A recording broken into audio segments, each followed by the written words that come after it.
Allahu Allahu Allahu Allah Allahu.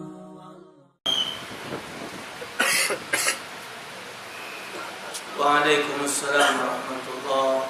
Apakah diwajibkan dalam praktek ibadat salat merapatkan kaki dan bahu sehingga dapat mengganggu khusyuknya dalam melaksanakan ibadat salat?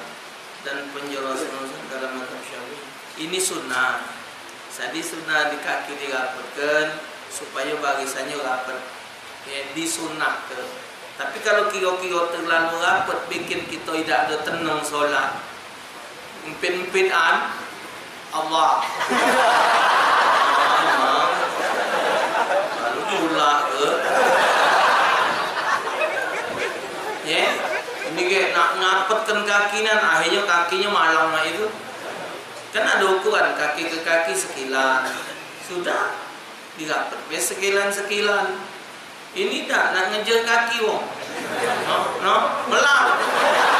Jadi fail dia. Giliran sujud enggak.